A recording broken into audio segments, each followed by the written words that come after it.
Hey, welcome. Sit down. Make yourself comfortable, not because you have to, but because right now, in this moment, you've chosen to pause, to breathe. That's already a victory in a world that never stops screaming. Today, we're tackling a phrase you've probably heard 1,000 times, plastered on Instagram quotes, whispered in spiritual circles, sold as a course, a book, a lifestyle. Relax and you will manifest everything you want. It sounds beautiful, doesn't it? Effortless abundance. Just chill, visualize your Lamborghini, sip your green juice, and poof, reality bends to your desires. Sounds like the ultimate cheat code for life. But here's the raw, unvarnished truth I need you to hear right now before we go one step further. This idea is fundamentally dangerously wrong. And worse, it's not what Stoicism teaches. In fact, the popular manifestation movement is often the antithesis of true Stoic wisdom. What they call relaxing to manifest is usually just sophisticated avoidance disguised as spirituality. It breeds anxiety, fuels delusion, and leaves people feeling more powerless when the Lamborghini doesn't magically appear. My name is your name, and for over a decade, I've studied philosophy, psychology, and human behavior, especially the ancient wisdom that survived millennia for a reason. I've also been seduced by shiny promises of easy answers, wasted years chasing mirages of effortless success, and hit rock bottom believing just relax and manifest. I know the seductive lie. I know the crushing disappointment when the universe, well, doesn't seem to show up. Today isn't about magic. Today isn't about getting everything you want. That's the trap. And the belt nowadays isn't two, nowadays it is eight-o. Today isn't more, and it friend intonation of Quicken's ruled. Eight-o Joe of Upseras ordained and a product more. Netter. Today is about discovering something infinitely more valuable, more profound, and ultimately more powerful, the unshakable calm of knowing exactly what you can control and releasing the death grip on everything you can't. This is how Stoicism actually helps you navigate a chaotic world, take inspired action, and find deep, lasting peace, regardless of whether the Lamborghini arrives. And that peace, that is the foundation for truly meaningful progress, for authentic resilience, and yes, for creating the best possible version of your life, not because you're demanding it from the universe, but because you're showing up fully, clearly, and courageously for what is. Forget manifest everything you want. Let's talk about manifesting your best self through unbreakable calm. This isn't self-help fluff. This is hard-won wisdom. Strap in. This is going deep. Part 1, The Poisonous Promise. Why relax and manifest is a trap, and what Stoicism says instead. Let's dissect the monster under the bed. The phrase, relax and you will manifest everything you want, is everywhere, but let's break down its toxic components. The illusion of effortlessness. It promises results without sustained effort, discipline, or navigating discomfort. Stoicism is ALL about effort. Marcus Aurelius, emperor, warrior, plague-ridden leader of Rome, wrote Meditations at 4 a.m. before battle. You have power over your mind, not outside events. Realize this and you will find strength. He didn't relax away his responsibilities. He mastered his response to them. Seneca, advisor to Nero, wrote letters urging action. It is not that we have a short time to live, but that we waste a lot of it. Relaxation as an end goal. No, relaxation as a tool for clear-headed action. Absolutely. The manifestation crowd sells passivity. Stoicism demands active virtue. 2. The delusion of control over outcomes. This is the core deception. Manifesting implies you can force specific external events, the job, the relationship, the money, through your thoughts and feelings. Stoicism draws a razor-sharp line. You control only your judgments, your actions, your desires, your aversions.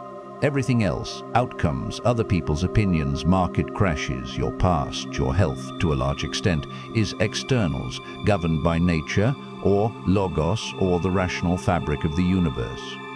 Epictetus, the former slave turned philosopher, was brutally clear. Some things are within our power, while others are not. Within our power are opinion, motivation, desire, aversion, And in a word, whatever is of our own doing, not within our power, are our body, our property, reputation, office, and, in a word, whatever is not of our own doing. You cannot manifest what you don't control, period. Trying to do so is like screaming at the ocean to stop the tide. It's futile and sets you up for despair when it doesn't happen. 3. The hidden anxiety beneath the calm. Think about it. If you're trying to manifest the perfect life, but the perfect life isn't here yet, what happens? Doubt creeps in. Am I relaxing enough? Is my vibration high enough? Did I believe hard enough?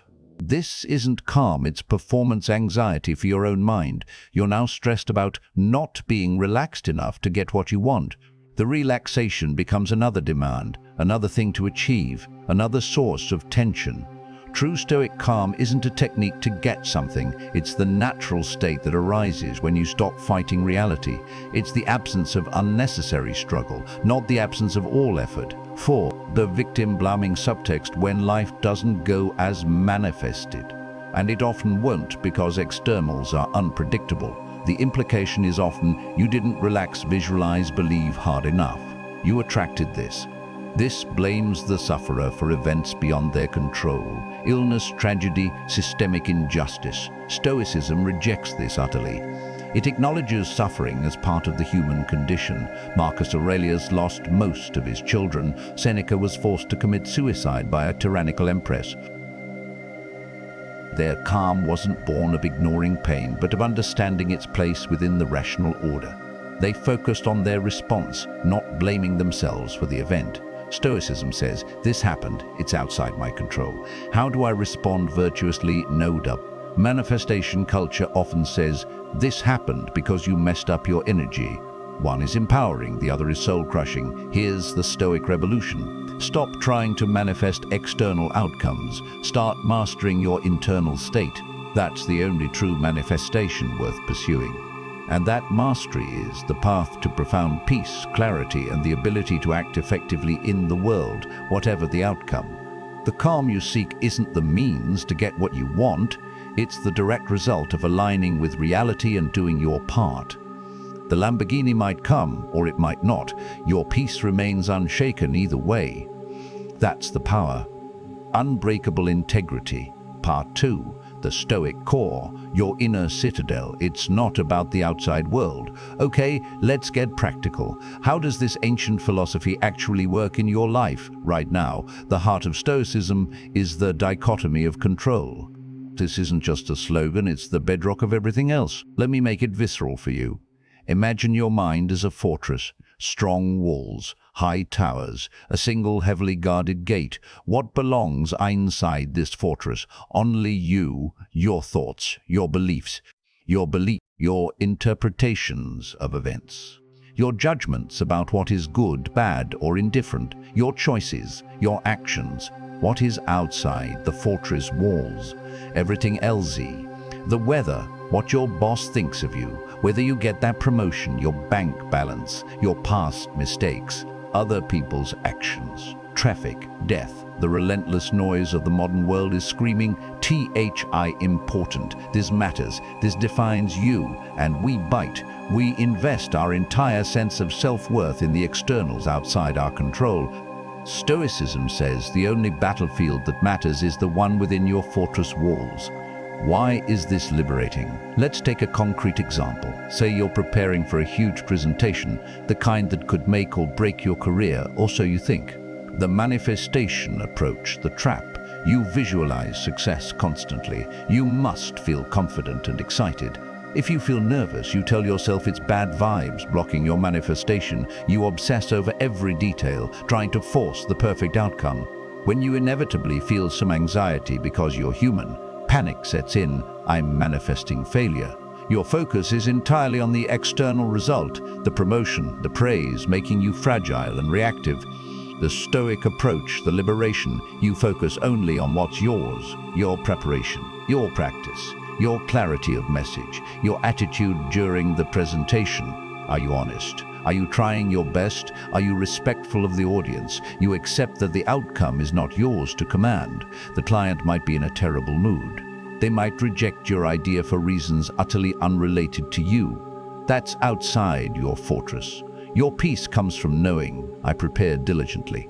I spoke with integrity. I showed up as my best self. What happens next is not mine to carry.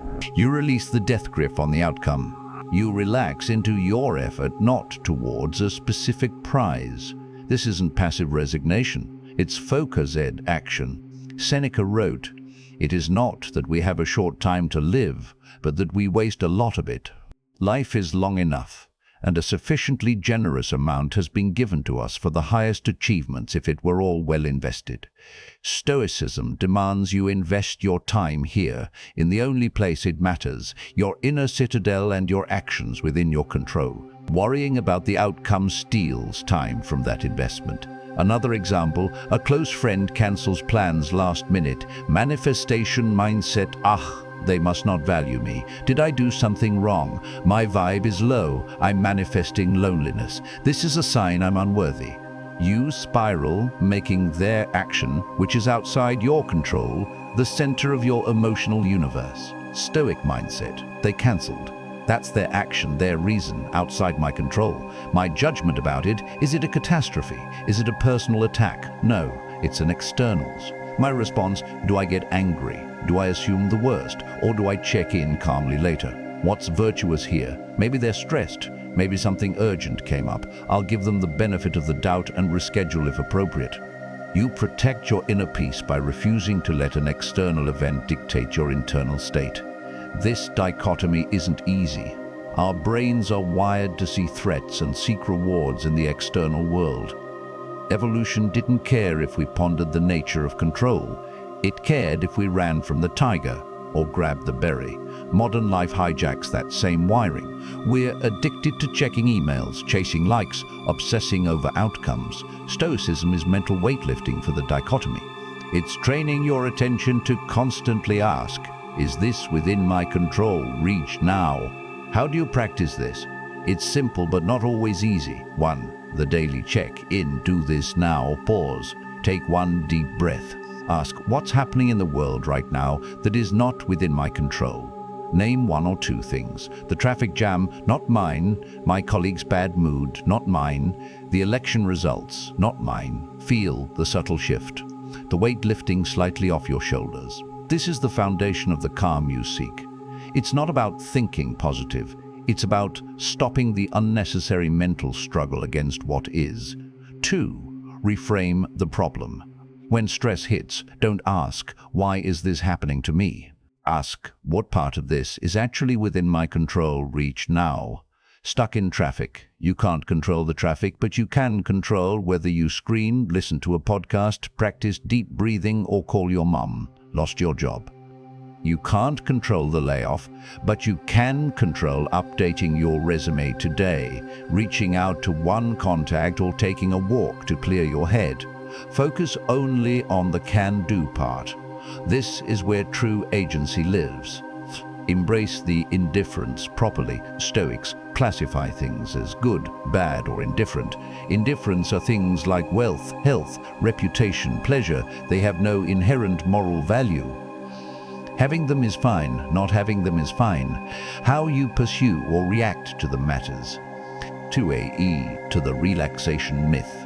Your peace shouldn't hinge on possessing the indifference. A Stoic can be joyful in poverty, like Diogenes the Cynic, living in a tub, or calm facing illness, like Marcus Aurelius. Their calm comes from not tying their fundamental well-being to externals. True relaxation isn't achieved by getting what you want. It's achieved when you stop needing specific externals to be happy.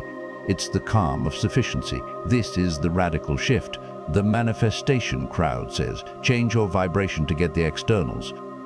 It's the calm of profound acceptance, not passive resignation, but active engagement with what is, not what you wish was. This isn't about manifesting your desires, it's about dissolving the tyranny of desire itself. And that is freedom. That's the calm worth cultivating. And it starts with that single powerful question, is this within my control? Try it today, notice the difference. Part 3, from calm to action, the Stoic engine of effective manifestation, if you must use that word. Okay, let's address the elephant in the room. You want something. a new career, a healthier body, a loving relationship, a sense of financial security. Stoicism doesn't say forget you want it. It says want it correctly, act correctly, and find peace regardless. This is where the manifestation crowd gets it half right. Desire can fuel action. But their desire is usually disordered, attached to a specific outcome, making us fragile. Stoic desire is ordered, focused on the process, aligned with virtue, and detached from the specific result. Let's break down the Stoic path from calm to effective action. 1. Clarity of purpose, not just wanting stuff. Before you act, get crystal clear. What is the underlying value driving this desire? Is it security, freedom, connection, growth, recognition? Stoicism demands you examine your desires ruthlessly. Why do you want that promotion? Is it for the salary, external, or is it because you believe it allows you to provide for your family, value family security, or to develop skills, value growth? Focus on the value, not the specific externals. The promotion might be the means to the value, but it's not the value itself. This clarity is your compass. When outcomes shift, and they will, your connection to the value keeps you moving forward with purpose, not despair. Manifestation culture often skips this step, leading to chasing empty shells. 2. Right action, virtue as the goal. Once you know the value, e.g. growth, your only task is to act in accordance with that value within your control. For growth, that means learning diligently, practicing your skill, seeking feedback, embracing challenges. This is your manifestation. You are manifesting the person capable of growth, the person who shows up consistently. You're not magically manifesting the promotion. You're manifesting the qualifications and actions that make the promotion more likely, while accepting it might not happen this year. Stoicism turns manifestation inward. You manifest your character through daily action. Marcus Aurelius didn't manifest peace for Rome. He manifested justice and courage in his daily decisions as emperor. Seneca didn't manifest wealth. He manifested wisdom in advising Nero, however poorly it was received. Your actions are your manifestation. Do them virtuously, consistently, without attachment to the specific result, and you build the life worthy of the outcome, whatever it is. 3. Amor fati, loving your fate, the ultimate calm. This is one of Stoicism's most powerful and misunderstood concepts. It does not mean loving everything that happens to you, like abuse, illness, or tragedy. That's impossible and cruel. Amor fati means loving your response to what happens. It means seeing every event, even the worst, as material for your character development. This obstacle, how can it make me wiser, stronger, more compassionate? What virtue does it demand of me? This is the pinnacle of the dichotomy of control in action. You accept the externals, fate, as the ancients called it, not passively, but actively as the raw material for your virtue. This generates an unshakable calm because nothing can stop you from choosing your response. Viktor Frankl, surviving Auschwitz, embodied this. Everything can be taken from a man but one thing, the last of the human freedoms, to choose one's attitude in any given set of circumstances. Loving your fate isn't about the event. It's about claiming your ultimate freedom, the freedom to choose your inner stance. This is profound relaxation. There is no battle left to fight. 4. The calm of detached effort. Here's the magic formula Stoicism offers. Instead of relax to manifest, focus intensely on your actions, what's within your control. Release attachment to the specific outcome, what's not within your control. Find deep satisfaction in the effort itself, aligned with your values. Accept whatever result comes with equanimity. This creates a unique state, effort without anxiety. This creates battles. You work hard because it's the right thing to do, because it expresses your values, not because you're desperate for a specific payoff. The calm comes from the absence of resistance to reality, not from hoping reality changes. It's the calm of a surgeon focused solely on the operation, not on whether the patient lives or dies, though they do their absolute best. It's the calm of a teacher focused on delivering clear lessons, not on whether every student passes. This is sustainable, resilient, and deeply peaceful. It's also the most effective way to navigate towards your goals because your energy isn't wasted on fear and resistance. Let's apply this to a common manifestation goal, finding a new romantic relationship. Manifestation trap: obsessively visualizing the perfect partner, feeling lonely and vibrating low when single, blaming yourself or the universe for being alone, desperately swiping apps, projecting neediness, attracting unhealthy matches. Anxiety peaks when dates don't lead to commitment. Result: exhaustion, repeated bad relationships, deeper loneliness. Stoic path: clarity of value. I desire connection and companionship. Underlying value: belonging, emotional intimacy. Not, I want a hot blonde named Tiffany who loves golf and pays all the bills. Right action: within control. Work on being a good partner, kind, present, communicative. Cultivate genuine interest in others. Put yourself out there authentically, one date at a time. Work on your own emotional health. Focus only on these actions. Release attachment. Accept that who you meet and if it leads to a relationship is largely outside your control.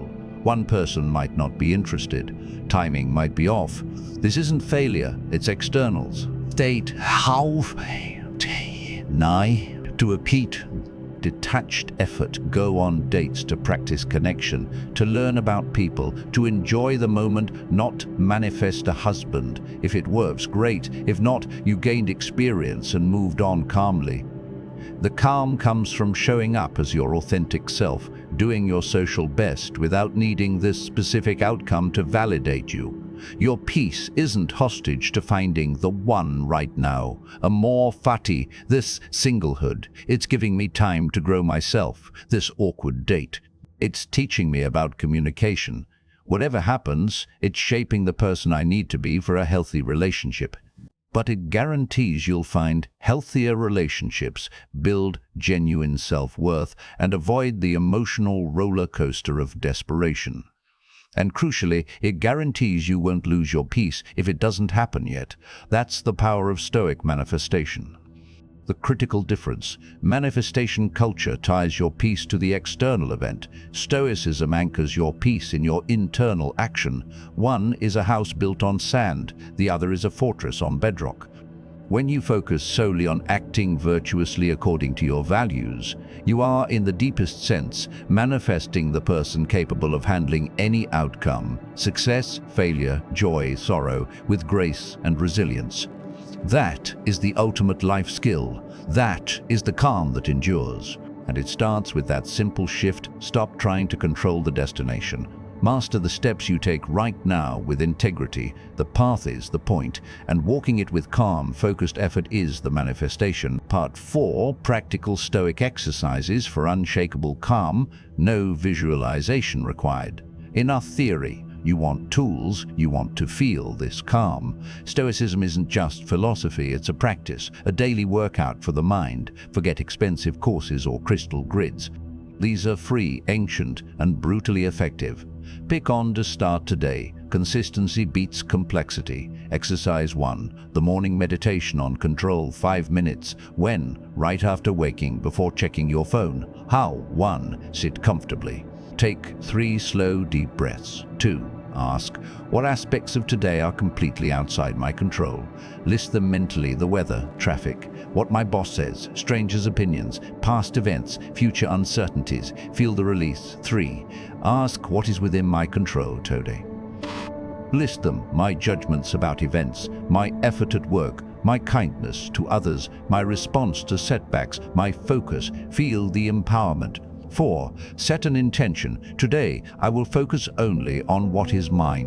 When I notice myself stressing about externals, I will gently return to this distinction. Why it works? It primes your brain for the dichotomy. It's not positive thinking, it's realistic thinking. It cuts through the morning anxiety of what-ifs. This is the single most powerful daily habit for manifesting calm.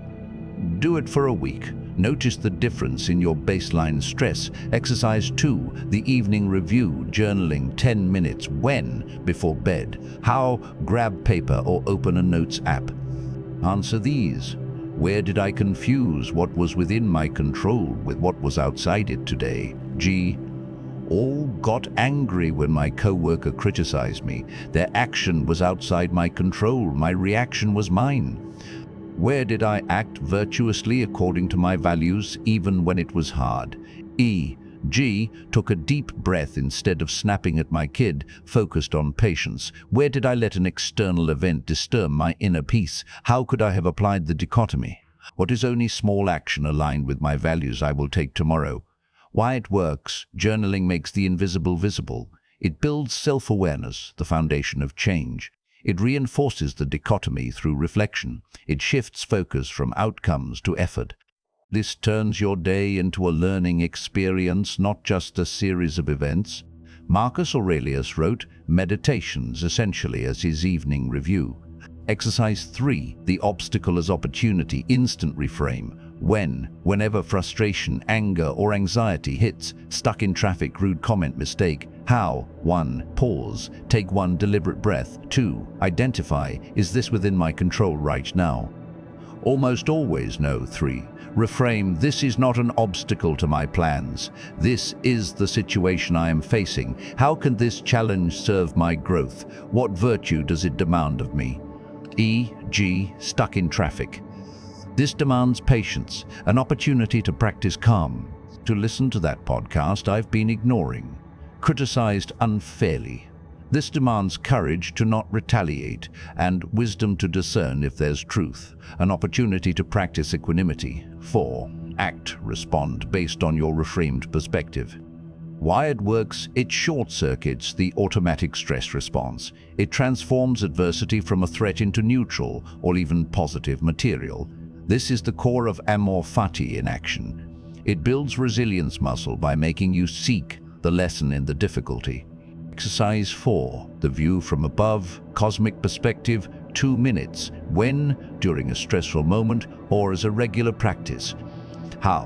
1. Close your eyes or soften your gaze. 2. Imagine zooming out, higher and higher. See your city, your country, the earth, the solar system, the vast cosmos. 3. Reflect, in the grand scheme of the universe, how significant is this current problem I'm facing? How much does it truly matter in the context of my life, my values, my time here? 4. Feel the perspective. Let the petty worries shrink to their proper size. Why it works, it shatters the illusion that this moment is the end of the world. It connects you to something larger, reducing ego-driven anxiety. Marcus Aurelius constantly used this perspective. You could leave life right now. Let that determine what you do and say and think. It's a powerful antidote to the frantic urgency of modern life. Exercise 5, voluntary discomfort, building resilience weekly. When? Choose one manageable discomfort weekly. How? Do something slightly outside your comfort zone that aligns with a value. Examples: value connection, have a genuine conversation with a stranger, cashier, neighbor. Value growth, sign up for that class you're intimidated by. Value simplicity, spend a few hours without your phone, internet. Value health, take a brisk walk in slightly bad weather. Crucially, do it without focusing on the outcome. Focus on the out-kit self as virtuous. Did you show up? Did you face the discomfort with courage? That's the win. Why it works, it trains you to tolerate discomfort without needing to escape it, which is often what fuels anxiety and poor manifestation attempts. It proves you can handle uncertainty and challenge. This builds the inner strength that makes true calm possible. Seneca argued that enduring voluntary hardship builds resilience for inevitable hardship. These aren't quick fixes, they're lifelong practices. Some days the morning meditation will feel impossible, the obstacle reframe will fail. That's okay, the practice is the progress. Every time you consciously choose the dichotomy over confusion, you strengthen your mental muscle. Every time you act virtuously without attachment to the result, you build unshakable integrity. This is how you cultivate the calm that isn't dependent on getting what you want. It's the calm of knowing you are already whole, regardless of externals. Start small, be consistent, feel the shift. This is the real work of manifesting your best self, the self who is calm, clear, and capable in any circumstance. Part 5, Debunking the Myths, Stoicism vs. Modern Manifestation Culture. Let's get tactical. Let's directly confront the lies sold by the relax and manifest industry and see why Stoicism is its diametric opposite. This isn't just academic, it's about protecting your sanity and your time. Myth 1. Your thoughts create your reality. Manifestation claim: think positively, vibrant, hard enough, and the universe delivers. Think negatively, and it brings you down. Stoic reality: your judgments about reality shape your experience, not reality itself. Two people experience the same event, e.g. job loss. One sees it as a catastrophe, judgment: this is terrible, spiraling into despair. The other sees it as a challenge, judgment: this is difficult, but I can find a new path, feeling sadness but also resolve. The externals, job loss, are identical. The reality for each person is shaped by their judgment, not the event. Stoicism says, master your judgments and you master your experience. It doesn't say your thoughts magically alter physics. This is the critical nuance manifestation culture misses. They confuse subjective experience with objective creation. Stoicism focuses on improving the subjective experience through reason, not pretending the objective world bends to your whim.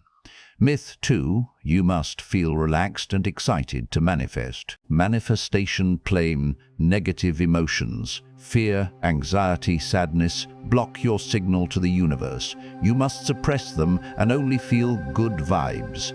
Stoic reality: emotions are judgments. Feeling anxious isn't bad, it's the judgment. This situation is dangerous, threatening. Stoicism doesn't demand constant relaxation or excitement. It demands clarity about your judgments. Feeling fear: examine it. Is this threat real? Is it within my control? If yes, act. If no, release it. Suppressing negative emotions is impossible and unhealthy. Trying to feel excited when you're not is inauthentic and creates cognitive dissonance, the very anxiety manifestation claims to cure. Stoicism teaches acceptance of initial feelings, followed by rational reassessment.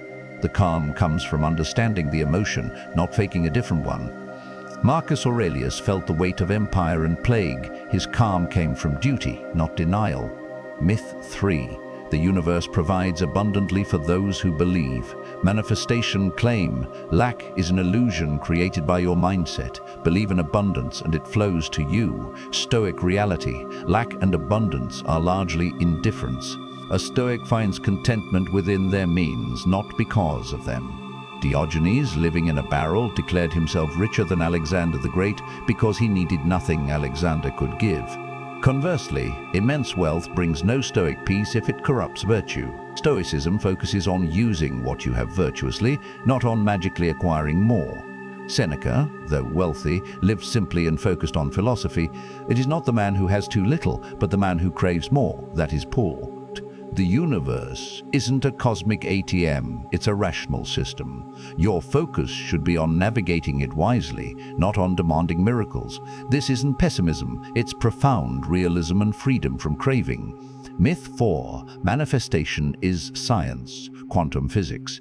Manifestation claim: quantum physics proves thoughts affect reality, e.g. the observer effect. Stoic reality: this is a gross misrepresentation of quantum mechanics, often called quantum mysticism. Physicists cringe. Physicists as Unshakable. It's mysticism. We expect dove, says Unshakable anybars, is the past for quantum mechanics, and the observer effect refers to the technical limitation of measurement tools, not human consciousness magically altering particles. Stoicism doesn't need fake science. Its claims are based on logic, observation of human nature, and timeless wisdom tested across millennia. Relying on debunked science undermines the credibility of the entire movement. Stoicism stands firmly on reason and experience, not pseudoscientific hand-waving. Myth 5. If you manifest and it doesn't happen, it's because you didn't try hard enough. Manifestation claim: blame the victim. The failure is always internal, your vibration, your belief.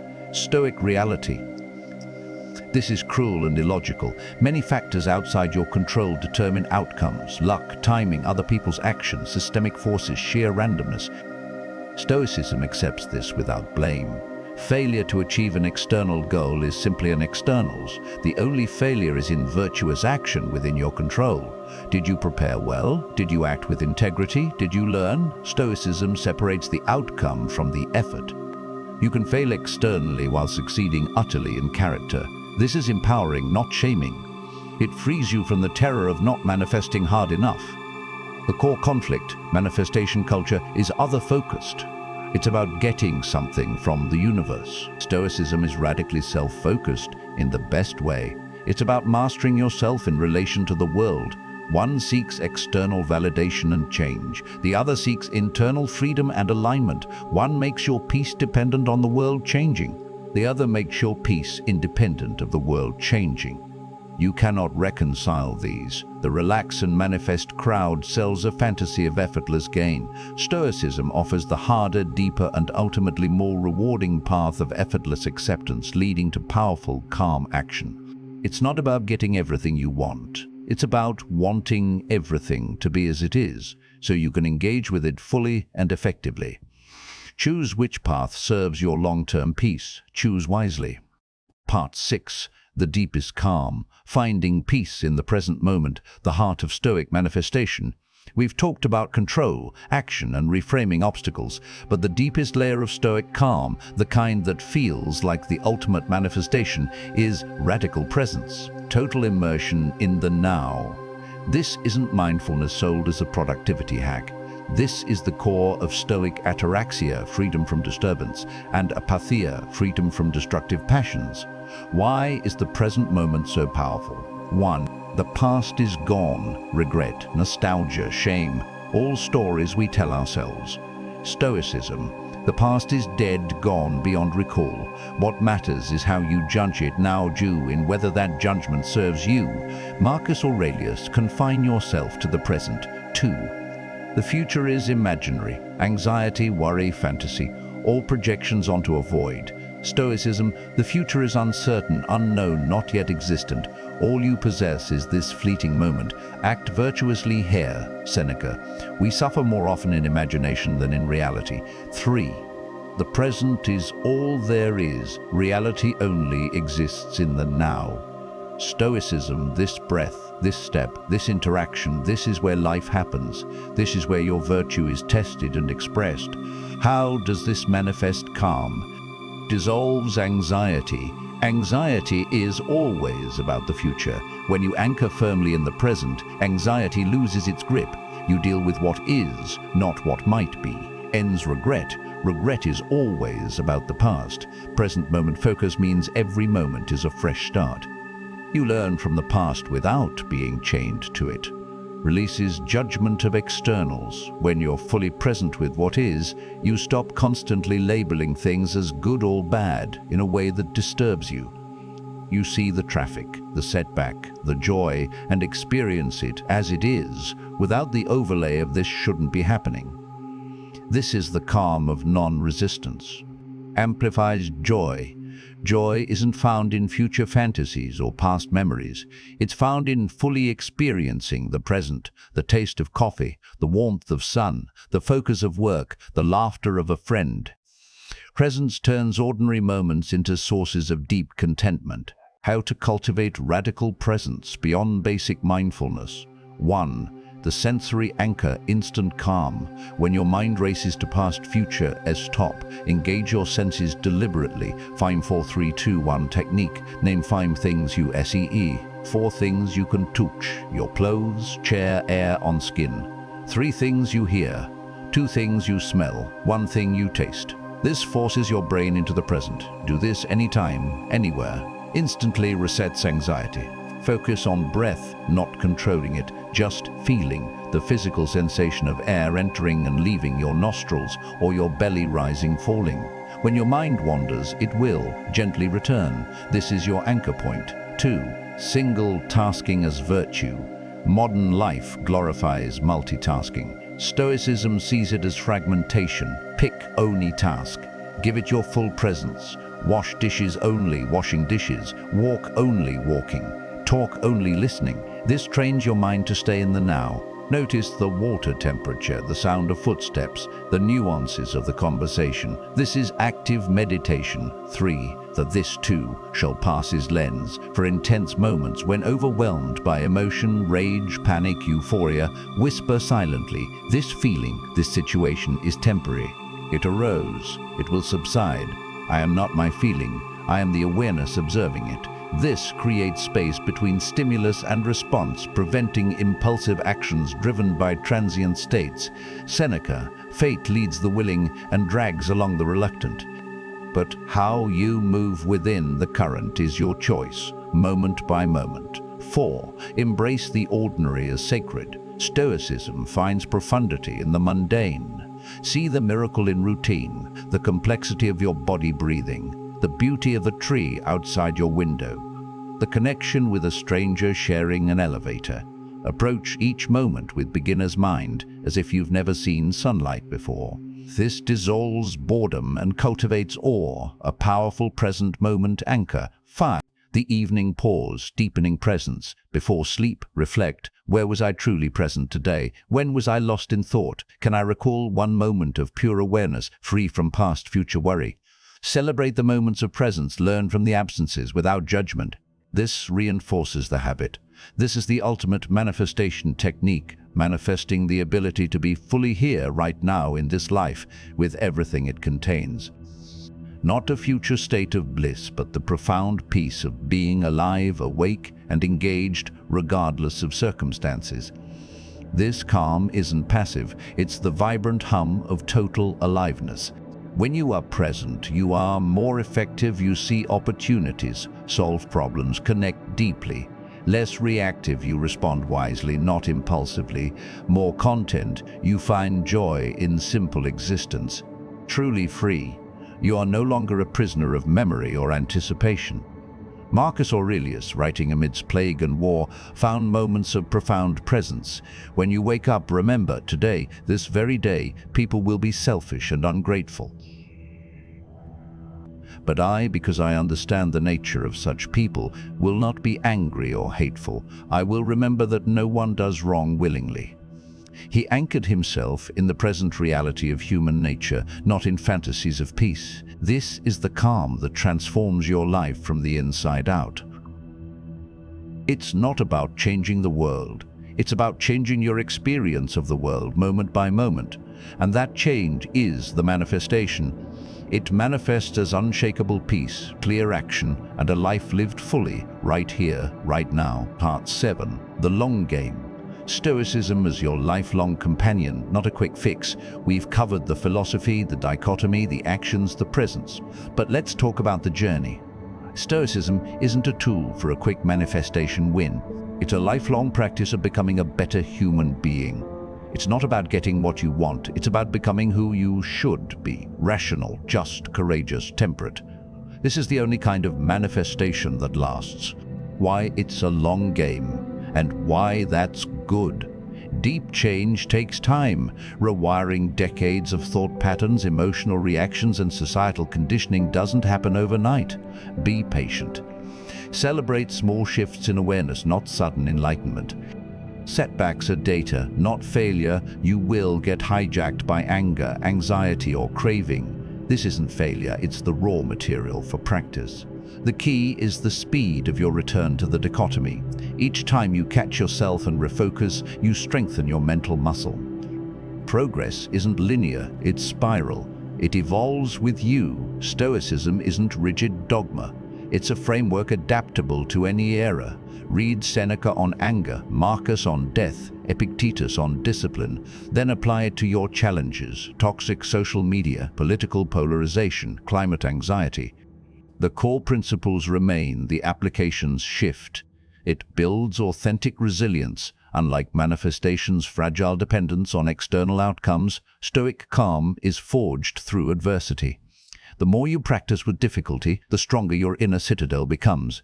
You don't avoid storms, you learn to dance in the rain while the storm is happening, because you've trained your mind to find stillness within it. How to make Stoicism stick beyond the honeymoon phase. 1. Start micro. Don't try to be Marcus Aurelius tomorrow.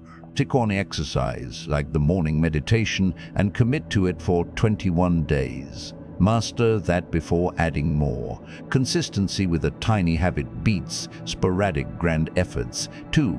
Find your tribe wisely. Connect with others on the path. Read primary sources, meditations, letters from a Stoic, Enchiridion. Join reputable online communities like Stoicism. Avoid groups that morph Stoicism into positivity or manifestation. True Stoic communities focus on practice, not promises of abundance. 3. Anchor to your values. Remind yourself why you're doing this. Is it for greater peace, to act with integrity, to handle grief better? Connect the daily practice to your deepest values. This provides intrinsic motivation beyond feeling calm. 4. Embrace the daily grind. Stoicism isn't glamorous. It's showing up for the boring, frustrating, ordinary moments with presence and virtue. Find dignity in the routine. Washing dishes mindfully is the practice. 5. Study the giants, but don't idolize. Read Marcus, Seneca, Epictetus. Notice how they applied the principles under extreme pressure. But remember, they were flawed humans too. Focus on the principles, not their perceived perfection. Their writings are guides, not gospel. 6. Integrate, don't isolate. Stoicism isn't about withdrawing from the world. It's about engaging with the world from a place of calm clarity. Use your presence and virtue to serve, contribute, and make a difference without being wrecked by the outcome. This is the ultimate expression of amor fati. The greatest manifestation Stoicism offers isn't wealth, fame, or perfect relationships. It's the manifestation of a human being who is unbreakable, who faces loss without crumbling, who meets success without arrogance, who acts with integrity regardless of audience, who finds joy in the simple act of being alive. This person doesn't need to manifest anything external. They have already manifested the most important thing, profound inner peace and freedom. This path requires courage. It means facing reality as it is, not as you wish it to be. It means taking responsibility for your inner state, which is infinitely harder than blaming the world. It means finding strength in acceptance, not domination, but the reward. It's the calm that surpasses understanding. It's the quiet confidence that no external event can steal your peace. It's the clarity to act effectively in a chaotic world. It's the deep contentment that arises from living authentically, right here, right now. This isn't magic, it's mastery. It's the slow, steady work of building an unshakable fortress within. And when you do, you don't manifest everything you want. You manifest the best possible version of yourself, and in doing so, you become the person who can navigate anything with grace, resilience, and unwavering calm. That's not just a manifestation, that's liberation. Music swells to a gentle, uplifting crescendo transition to final part 8, your invitation. Step into the calm. So where do we go from here? This isn't the end, it's the beginning of your Stoic journey, the path of calm, clear action rooted in reality. Forget, relax, and manifest everything you want.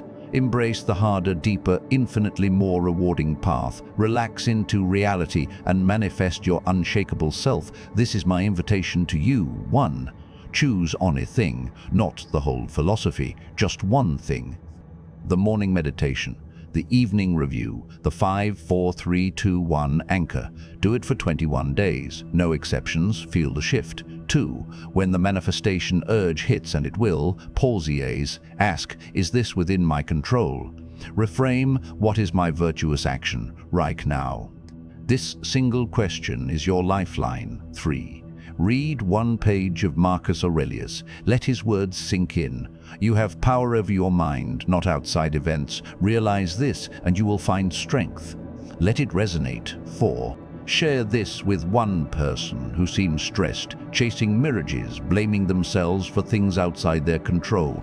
Be the calm in their storm. This path won't make life easy. It will make you strong. It won't guarantee your desires. It will guarantee you integrity. It won't give you effortless abundance. It will give you unshakable peace. The world needs calm, clear-headed people, people who act with virtue, not desperation, people who accept reality and work effectively within it. You can be that person. You can build the inner fortress. Don't wait for permission. Don't wait for the perfect conditions. Start now, in this moment. Take one conscious breath. Ask, what is within my control right now? Feel the answer. This is how you manifest everything you truly need: a calm mind, a clear heart, the courage to act, the peace to endure. This is the legacy of Stoicism. This is the gift only you can give yourself.